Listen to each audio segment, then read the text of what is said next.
Willkommen in Ninh Binh, der absolut geilsten Region in Vietnam, denn hier gibt es atemberaubende Felsen, skurrile Fahrradwege und wunderschöne Flüsse. Ich erkläre euch alles, was ihr über Ninh Binh wissen müsst, denn das ist der perfekte Ort zum Entspannen. Let's go! 3 Wochen reisen wir durch Vietnam, vom Norden Sapas bis hin zur größten Stadt im Süden. Und es sieht hier einfach aus, als wäre es Las Vegas. Während wir im letzten Teil die Ha Long Bay unsicher gemacht haben, Was ein geiler Secret-Strand. geht es diesmal nach Ninh Binh, der schönsten Flusslandschaft Vietnams, in der schon Hollywood-Streifen gedreht wurden.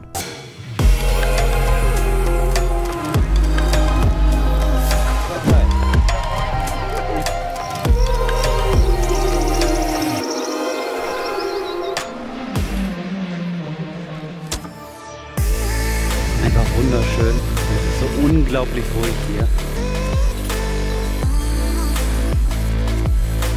Crazy, oder? Aber bisher richtig geil, man geht richtig in diesen Dschungel rein.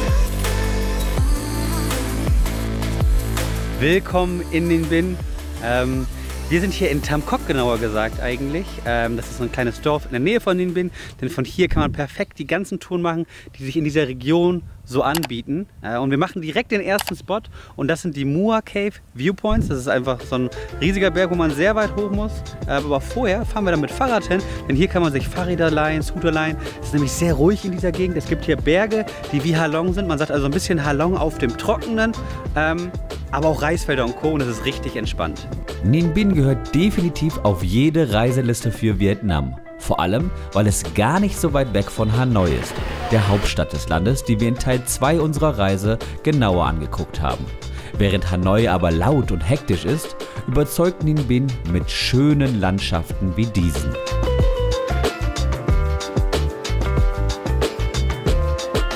Sobald man aus dem Dorf raus ist, merkt man, wir sind hier wirklich auf dem Land und dass Agrarkultur hier eben sehr groß geschrieben wird. Hier sind richtig viele Felder. Man sind hier aber auch die ganzen Bullen und Rinder, die hier durch die Felder warten. Und auf der anderen Seite hat man dann diese Hügel wie in der Ha Long Bay. Einfach wunderschön und es ist so unglaublich ruhig hier. Und gerade mit dem Fahrrad fühlt man sich richtig frei und man kann einfach hinfahren, wo man möchte.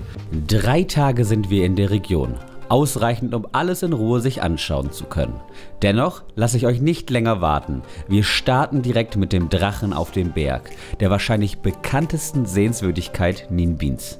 Schon von weitem kann man den Gang hoch zu den Mua Cave sehen, beziehungsweise zu dem Viewpoint. Wichtig ist, auf dem Weg werden euch versuchen, viele anzuhalten, um eure Fahrräder in irgendein Parking reinzudrücken. Und macht's nicht, wartet bis zum Eingang, da sind die offiziellen, kostet 5.000 Dong pro Person. Ist also relativ billig und dann ist auch sofort das Ticket-Office daneben. Da kostet der Antritt nochmal 100.000 pro Person und dann geht es auch schon rein. Der erste Bereich ist überraschend touristisch. Souvenirshops und Restaurants an jeder Ecke. Aber lasst euch davon nicht abschrecken. Die Erfahrung hier ist auch durch die Touristenmassen kein Downgrade. Hinter mir sieht man schon den Aufstieg zu den Mua Caves. Wir sind aber erstmal noch zum Lotusblütensee gegangen, denn hier sind super viele Lotusblüten und im Hintergrund wieder diese Felsen. Es ist so unglaublich ruhig hier. Genießt mal die Eindrücke.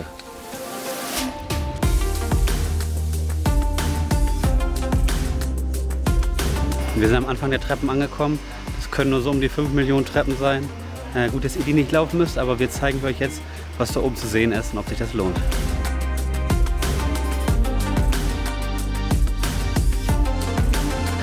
Wir sind aber nicht mal halb oben und gerade der Weg zu der Pagode ist noch krasser. Unterschätzt übrigens nicht die Stufen. Die sind teilweise echt hoch und es fühlt sich an wie Klettern und nicht nur Treppensteigen. Wir haben Gott sei Dank gutes Wetter und gute Schuhe. Bei Regen oder mit Flipflops macht ihr euch den Tag echt gefährlicher, als es sein müsste.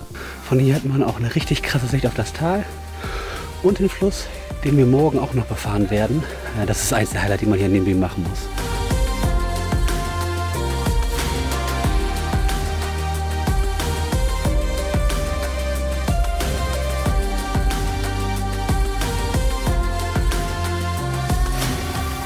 Wir sind oben angekommen. Ich kann ehrlich sagen, das sind die schrecklichsten Treppen, die ich je gesehen habe. Schlimmer als das, was wir in Sapa hatten und noch schlimmer als das, was wir damals in den USA hatten.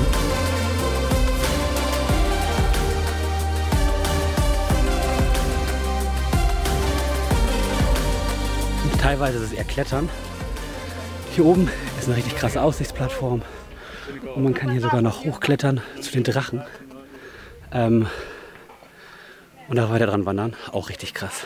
Zum Drachen ganz hoch bin ich dann aber nicht. Lange Warteschlange und echt sehr eng und gefährlich. Wenn man da nicht aufpasst, fliegt man tief. Alleine sicher machbar, ich traue den Massen an Touristen da aber nicht. Aber die Aussicht ist auch von hier schön. Und wir haben ja noch einen zweiten Gipfel zu besteigen.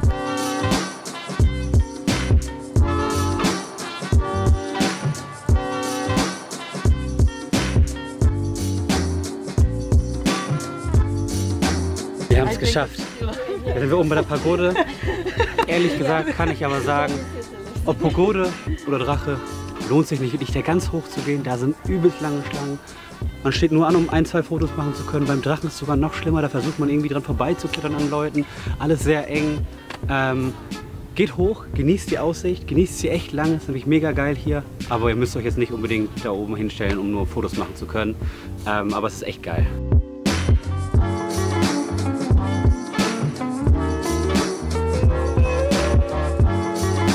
Nach dem mühsamen Weg runter, man unterschätzt echt oft, dass es abwärts auch sehr anstrengend ist, haben wir uns noch die Caves angeschaut, die dazugehören.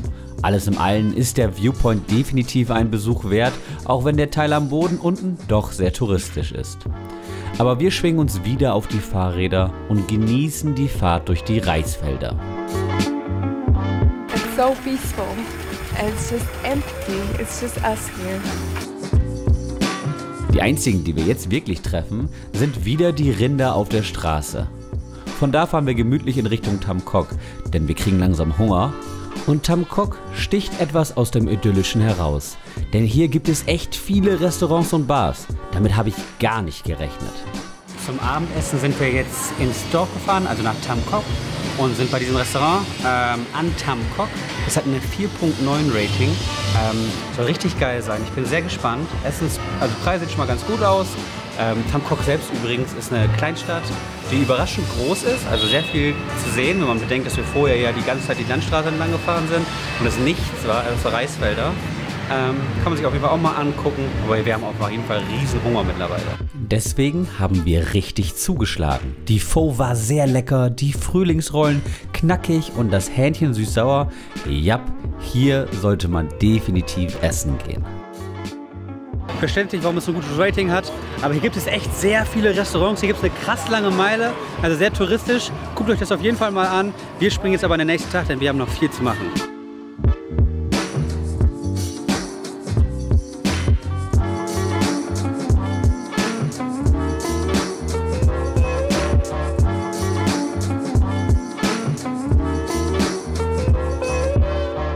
Guten Morgen Leute, wir sind jetzt in unserem Homestay, das ist das Tam Kok Charming Bungalow. Super geil, richtig großer Außenbereich. Wir haben einen Pool direkt vor unserem Bungalow. Unser Bungalow ist riesig mit 2 riesigen Betten, einer super geilen Dusche. Hier leihen wir uns Fahrräder, das haben wir ja gestern auch schon gemacht. Hier kann man sich aber auch einen Scooter leihen und das ist alles super günstig. Gibt es aber auch ein Hündchen oder sogar noch ein zweites Hündchen, das habe ich noch nicht gefunden. Und generell super schön hier, hat eine 9,5 oder 9,6 Wertung. Ist nicht direkt in Tam Kok, sondern in einem Ort daneben. Was es aber viel geiler macht, weil hier ist es ruhig, hier ist es auch sehr local. Also hier wohnen sehr viele Vietnamesen und eben keine Touris. Und nach Tam Kok rein sind es irgendwie 10 Minuten. Und von da werden wir ja gleich auch noch die River Tour und sowas machen. Dafür sind wir auch extra früh aufgestanden. Ne? Deswegen, merkt euch in den Bin, macht viel ab früh am Morgen, nicht so viel am Nachmittag, denn sonst wird es sehr voll. Schnell gefrühstückt also, im gleichen Lokal, wo wir tags zuvor waren, damit wir eins der großen Ninh Binh Highlights machen können. Wir sind jetzt auf dem Weg nach Trang An zur Bootstour. Es gibt hier 2 verschiedene, dazu erzähle ich gleich noch mehr. Mein erster Tipp aber, holt euch keine irgendwie gebuchten Reisen, wo sie euch alles Verschiedene zeigen, sondern nehmt euch ein Fahrrad und fahrt einfach die Wege entlang. Denn man kann hier so viel erleben. Die Wege sind auch straightforward, also ihr findet da immer relativ leicht hin. Aber am Ende ist es viel wichtiger, dass ihr auch mal euch die Zeit nehmt und euch verliert sozusagen. Get lost. Kleiner Spoiler, das war wirklich das Beste an Ninh Binh. Einfach mal Fahrrad fahren und die Natur genießen. Entspannungsurlaub vom Feinsten. Und man kann so viel entdecken dabei.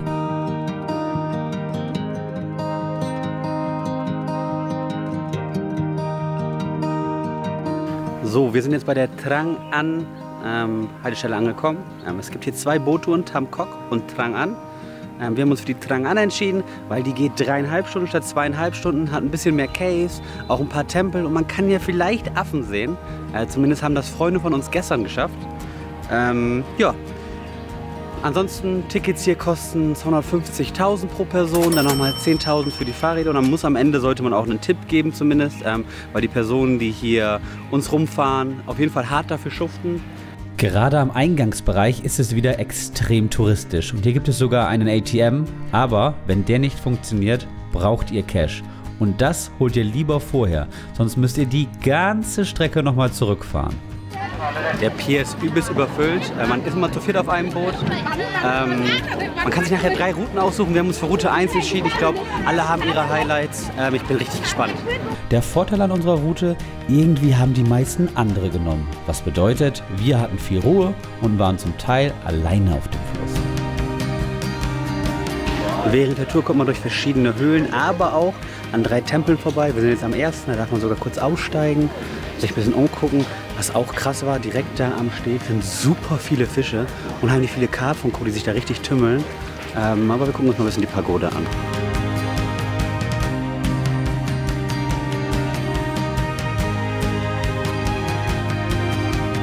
Ab und zu kommt man dann auch durch Höhlen, wo man sogar seinen Kopf reinziehen muss, weil die so eng sind.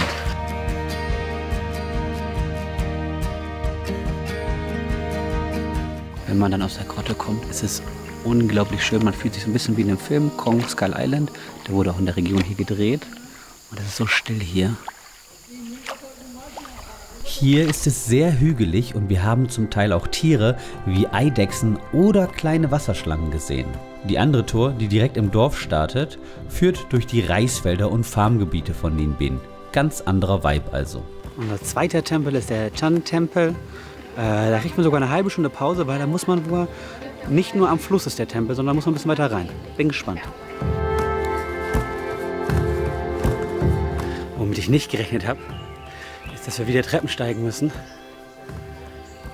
Aber bisher richtig geil, man geht richtig in diesen Dschungel rein. Der Weg zum Tempel lohnt sich auf jeden Fall, denn das ist ein uralter Tempel aus dem Jahr 968.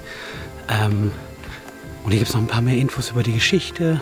Schon im Jahr 968 stand hier ein Tempel, der an König Din erinnern soll. Dazu liegen hier noch einige Artefakte und alte Grabsteine. Sehr mystisch. Der Tempel selbst ist aber auch ganz cute. Ist eher ein Schrein, würde ich sagen. Zumindest von der Größe her. Alles in allem bietet die Tour also eine gute Abwechslung zwischen Bewegung im Dschungel und Bootsfahrt. Immer wieder gibt es Pausen. So auch, wenn wir zum dritten und letzten Tempel kommen.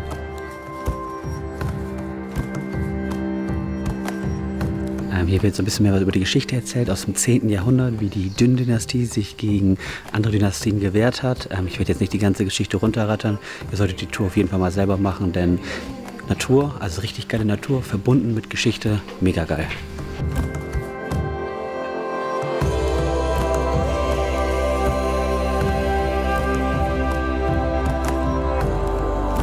Wir sind am Ende unserer Tour angekommen. 3 Stunden waren wir wirklich unterwegs, sogar ein bisschen mehr als 3 Stunden. Gerade am Anfang fühlt sich das, ich habe es ja gesagt, wie Massentourismus an. Super viele Boote, super viele Leute. Aber sobald man dann irgendwann mitten auf dem Wasser ist, ist es viel ruhiger, viel gemütlicher. Man ist gefühlt alleine. Ist auch eine riesige Tour. Es lohnt sich auf jeden Fall. Ich kann jetzt nicht sagen, ob die Tham Kok Tour besser ist oder schlechter ist. Ich glaube, die haben beide ihre Vor- und Nachteile. Wir haben die andere Tour nicht gemacht. Die Tham Kok Tour soll viel natürlicher sein, also weniger Pagoden und von Hand gemachtes. Dafür ist sie kürzer, weniger Caves. Ihr könnt euch also aussuchen, was ihr machen wollt. Vielleicht macht ihr ja sogar beides, wenn ihr hier länger seid. Wenn ihr die Chance habt, macht das auf jeden Fall. So teuer ist das ja nicht und auch richtig schön entspannend. Ach ja, kleiner Tipp. Verliert nicht euer Fahrradticket für den Parkplatz. Hab einige gesehen, die lange diskutieren mussten, um wieder rauszukommen. Das wollt ihr nicht.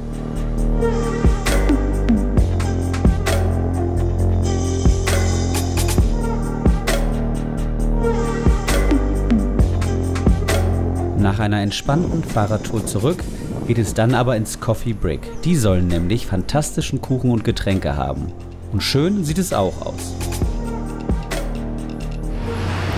This is iced coconut coffee, and this is the best thing that you can have to drink when it's so hot and humid outside. Auch wenn für vietnamesische Verhältnisse etwas teuer, war es einer der besten Coconut-Kakaos, den ich hier hatte. Und selbst der Möhrenkuchen und das Banana Bread sind definitiv einen Besuch wert.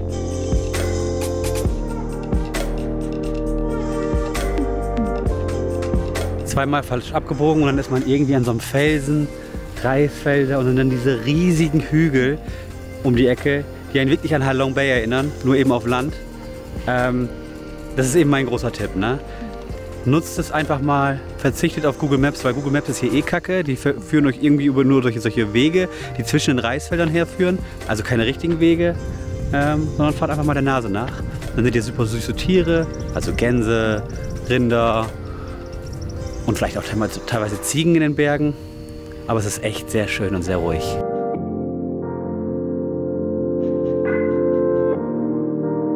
Die Fahrt in Tam Quoc geht übrigens mitten im Stadtzentrum los. Also da vorne war ja das Restaurant, wo wir immer essen gehen. Und hier ist einfach schon sofort die River Ride. Das sieht auch ganz cool aus und ist definitiv nicht so voll und sieht gar nicht so krass touristisch aus wie die andere. Übrigens, ich packe natürlich wieder einen Google Maps Link in die Beschreibung für alle Highlights rund um Ninh Binh, das Essen, die Sehenswürdigkeiten, alles was ich mir hier angeguckt habe oder auch angucken wollte. Das Besondere an der Tam Quoc Ride ist, dass hier die Leute, beziehungsweise dass hier die Kanufahrer noch mit den Füßen paddeln. Viel einfacher, was sie sich von den Squid-Fischern abgeguckt haben, damit sie nämlich ihre Hände usen können. Und da sieht man es. Crazy, oder?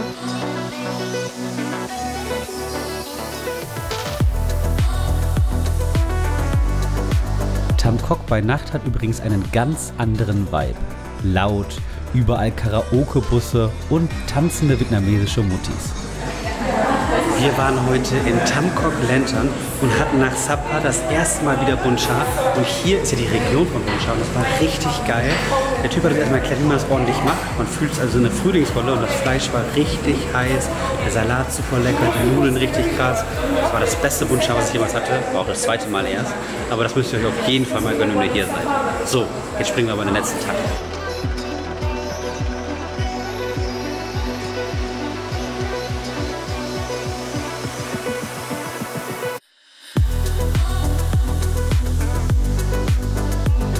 Zum Frühstück sind wir diesmal zu Banh Mi Hanoi, denn wir hatten lange nicht mehr das leckere Sandwich. Gutes Banh Mi hat Koriander, Papaya, Möhren, Gurken, wenn ihr wollt. Ich habe die Variante mit Egg und Cheese genommen. Gut gewürzt, kann man essen.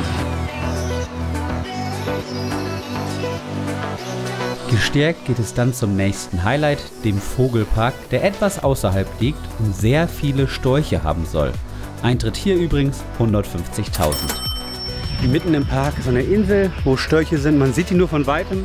Ich habe auch nur mein Weitwinkelobjektiv mit, aber man hört sie ganz gut, ne? Ansonsten ist der Park bisher jetzt aber nicht so spannend. Man kann ja auch eine Bootstour machen. Hier gibt es ein paar Caves. Aber sind wir mal ehrlich, die Bootstour kann man auch woanders besser machen. Und Caves gibt es hier wie Sand am Meer in Vietnam. Kurz gesagt, für mich hat sich der Vogelpark nicht gelohnt. Wirkt irgendwie trostlos neben den anderen Highlights. Auf dem Rückweg haben wir dann noch die Biech Dong Pagode gesehen. Auch schön. Auch wenn der letzte Tag jetzt nicht mehr so aktiv wirkt und man vor allen Dingen durch den Birdpark und so jetzt nicht eben die krassen Highlights mehr hat, lohnt es sich immer noch weiterzufahren, denn ich habe es ja schon die letzten Tage gesagt, man sieht immer was Schönes Neues und dann kommt man aus Versehen, wenn man irgend durch so eine Seitenstraße fährt, an so einem Feld vorbei, beziehungsweise an so einem Minisee, wo super viele Blüten sind und es ist einfach wunderschön hier. Also haben wir uns zum Schluss einfach noch etwas an den Fluss gesetzt und die Region genossen. Ich kann mich einfach nicht dran satt sehen.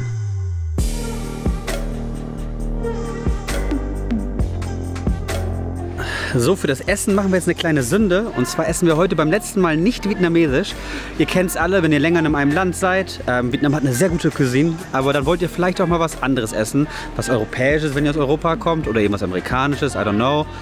Wir sind jetzt deswegen bei Shukis Biergarten. Die haben natürlich einen richtig geilen Ausbereich mit so einem Mini-Pool, wo man seine Füße reinlegen kann. So Mini-Bungalows, wo man drin sitzen kann. schöner Außenbereich also. Die bieten sehr viel vietnamesisches Craftbier an, also auch Cider und Co. Aber ich habe mir einen Slushy gegönnt und wir werden hier einen Burger essen. Ich weiß, eine kleine Sünde, aber zum Abschluss mal was anderes.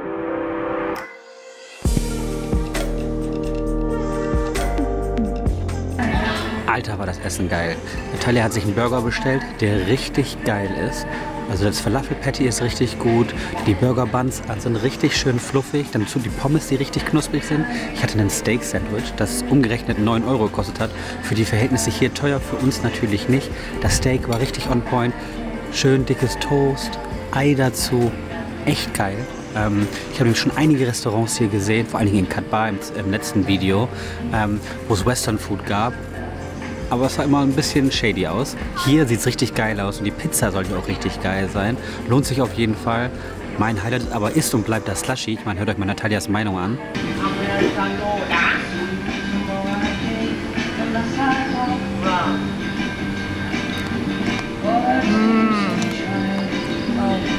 Also auf jeden Fall eins meiner Highlights hier in Tam Quoc. Ich habe bisher noch so kein geiles Western-Food-Restaurant gesehen. Wenn ihr also hier seid und unbedingt mal was anderes essen wollt, dann geht dahin. So, jetzt geht es aber für uns zum letzten Highlight. Normalerweise würde ich jetzt sagen, Chao Ninh Binh und meine Highlights euch zeigen. Aber wir werden von hier mit dem Zug zu unserer nächsten Location Hoi An fahren und keine Angst, da werden wir wieder richtig vietnamesisch essen, denn da gibt es noch richtig viel zu testen. Aber das zeigen wir euch dann im nächsten Video. Jetzt müssen wir uns auf 12 Stunden Zugfahrt vorbereiten. Eine weitere Sünde, bevor wir losfahren mit dem Zug. Ich habe mir jetzt noch Banh Mi mit Nutella geholt. Das ist einfach für die Fahrt. Ich bin mir nicht sicher, ob wir Essen inkludiert haben. Wir haben relativ teure Zugtickets bekommen. Die waren 2 Millionen pro Person, also wir bezahlen jetzt 160, 170 €. Die Fahrt ist aber auch 13 Stunden lang. Und wir haben eine Kabine, die wir uns nur mit 2 Leuten teilen. Die soll private sein, die soll ein bisschen luxuriöser sein, so ein bisschen First Class sein. Ich bin so gespannt. Wir fahren also von Ninh Binh an der Küste entlang bis nach Da Nang. Also fast 700 Kilometer und dafür braucht der Zug eben 12 Stunden. Ach ja, kommt früh am Bahnhof an, damit ihr nicht in Stress geratet. Anders als in Deutschland sind hier nämlich alle pünktlich. So, wir fahren mit dem Lamam Express aus dem Bahnhof. Ja, der Bahnhof ist relativ klein, es gibt so 2 kleine Schalter, es gibt einen Minimarkt. Dann ist aber wichtig, weil wir mit dem Lamam Express fahren, ich weiß nicht, wie es bei euch ist, schaut auf euer Ticket. Wir mussten zur Tourist Information etwa 45 Minuten vorher und dann gab es noch einen extra Wartebereich, wo man auch schon Check-in machen kann. Also, schaut vorher nach, das ist super wichtig. Jetzt geht's aber in den Zug. I'm so excited to spend 13 hours of my life in a train right now.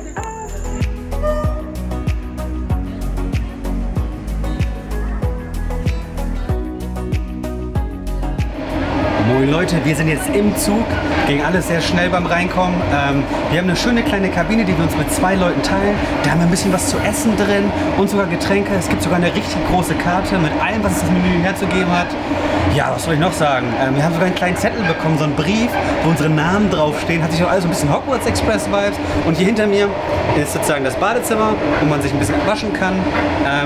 Ja, ich würde sagen, wir beenden das Video jetzt hier. Den Rest, wie die Fahrt war am Ende, seht ihr im nächsten Video. So ein kleiner Cliffhanger hier. Ninh Binh war auf jeden Fall ein hammergeiler Trip. Wir haben alles gesehen, was es zu sehen gibt. Wir haben richtig geile Touren gemacht. Und am Ende ist es der perfekte Ort, um zu entspannen und einfach mal die Seele baumeln zu lassen. Deswegen gönnt euch das, haut da rein, subscribt. Bis zum nächsten Mal. In Hoi An werden wir dann eine der schönsten Altstädte des Landes besuchen und nochmal eine ganz andere Foodkultur entdecken. Ich hoffe, ihr seid ready. Ab in die Highlights aus Ninh Binh.